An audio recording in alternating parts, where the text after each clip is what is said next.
Selamat pagi teman-teman Jorefam. Bertemu kembali dengan kami di YouTube Jorefam. Sini kita mau berbagi ya, apa-apa saja yang kita perhatikan ya di setiap pagi hari. Dan juga di sini saya mau men-share jaring yang telah saya buat ya,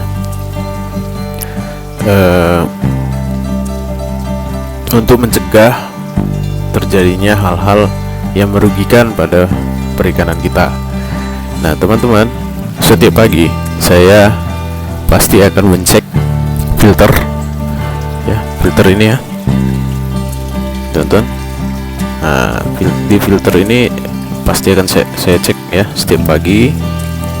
Kemudian kita juga cek juga ini filter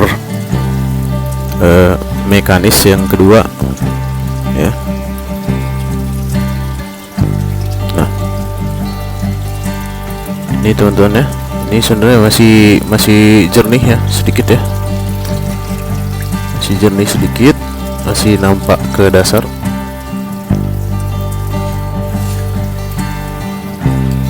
Tapi memang perlu pengurasan teman-teman ya.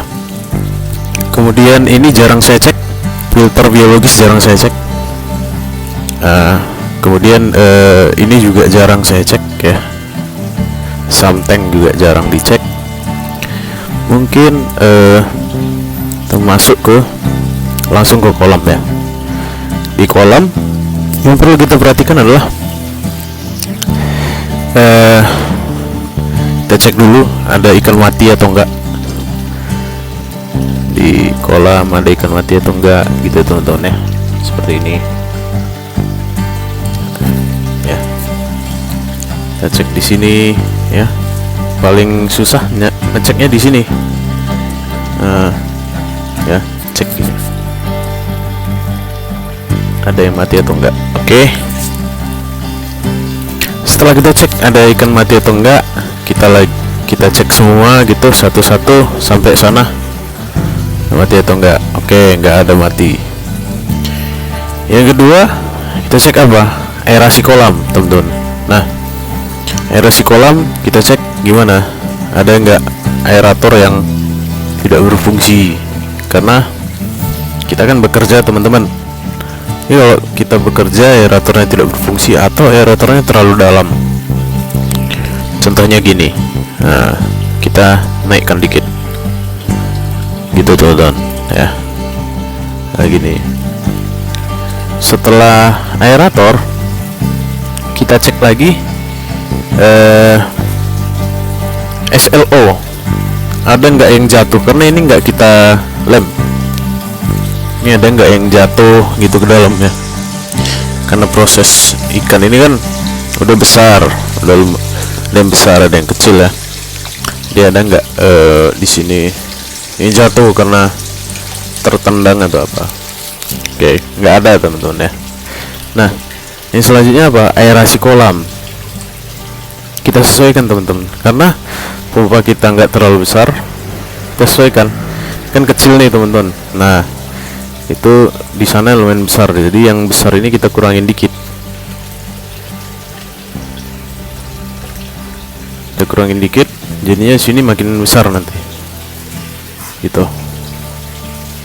Nah, jadi kita seimbangkan di setiap kolam ya, di setiap kolam diseimbangkan lah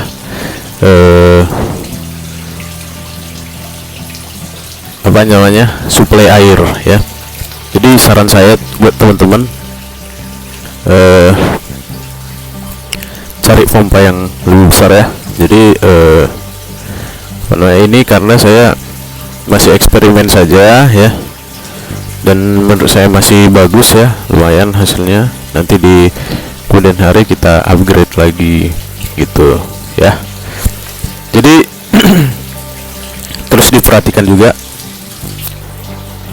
ini aerator ya, aerator ini ada nggak yang terlepas gitu teman-teman. Nah kita nggak tahu ada binatang yang datang ya, ini berantakan teman-teman. Cuman kemarin sih sebenarnya ini nggak berantakan, cuman ada suatu apa, saya bongkar semua. Nah terus dilihat teman-teman, ada nggak pipanya ini yang mengeluarkan air, atau bocor gitu. Di sana ada nggak bocor? Nggak ada ya. Oke, setelah itu teman-teman baru kita kasih makan. Ini kebetulan udah saya kasih makan tadi ya, jadi nggak bisa kita kasih makan sekarang lagi teman-teman, karena apa, nanti terlalu over ya. Ini udah banyak saya kasih makan. Nah udah gitu, yang selanjutnya teman-teman, kita cek apakah ada ikan jatuh ya di lokasi kita. Ikan jatuh, terus ada binatang-binatang yang bisa mengganggu ikan ya. Kalau aman saja, nggak ada masalah, nggak apa-apa ya. Seperti itu ya. Kemudian selanjutnya perlu kita perhatikan adalah kualitas air. Sebenarnya parameternya tadi di filter mekanis. Kalau filter mekanis kita sudah mulai banyak kotoran ya, udah mulai banyak kotoran, itu harus kita kuras. Dan sebenarnya kelihatan teman-teman ya, kelihatan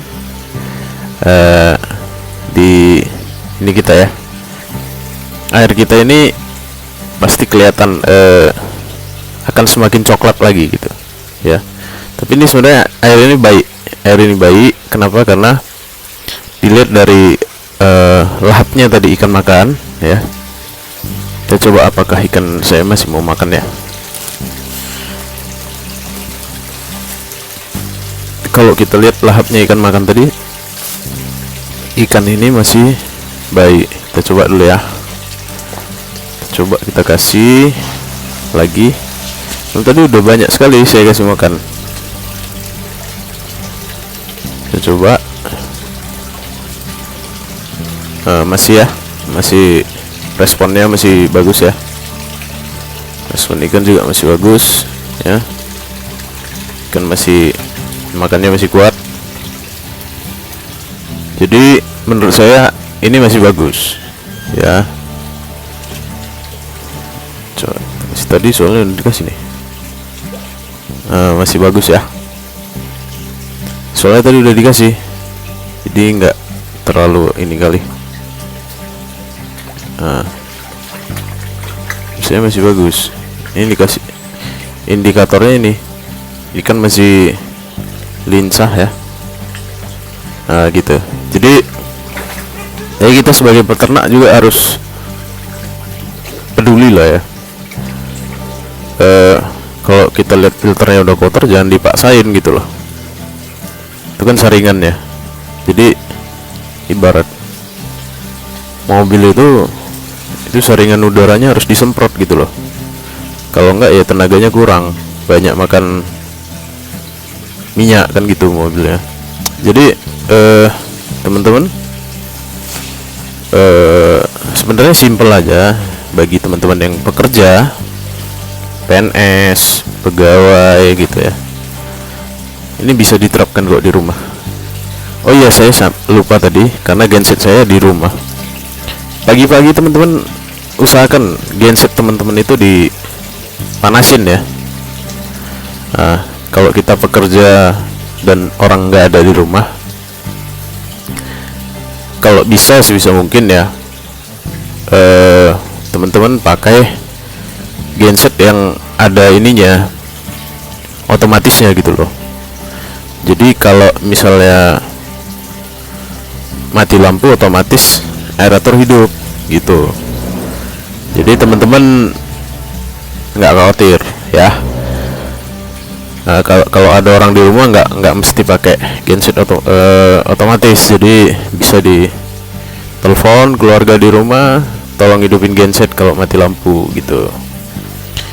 Jadi untuk genset sendiri ya, itu memang saya punya genset, tapi jarang sekali saya pakai dan sangat irit ya. Maksudnya dengan ini kan cuman 140 watt ya listriknya yang diperlukan gitu loh. Jadi untuk setiap hari atau setiap bulan, ini kan 24 jam, paling kita biayanya udah saya hitung-hitung ya sekitar 140.000 lah gitu. Untuk hobi dan untuk kesenangan kita ya nggak apa-apa ya kan. Nanti untuk skala lebih besar mungkin kita nggak bisa berpatokan di 140 watt aja ya, jadi kita tingkatkan. Oke, sama seperti saya waktu memelihara masih di dalam drum ya, itu hanya butuh 60 watt, bahkan aeratornya cuma 3 watt ya. Jadi hanya untuk filter biologis. Tapi sekarang kan aerator harus 60 watt, untuk juga di filter biologis juga perlu aerator, di kolam juga perlu. Jadi setiap peningkatan kapasitas pasti ada peningkatan watt, daya watt di sistem ras. Tapi apa, dengan sistem ras kita bisa juga menanam sayur ya, sebenarnya bisa menanam sayur.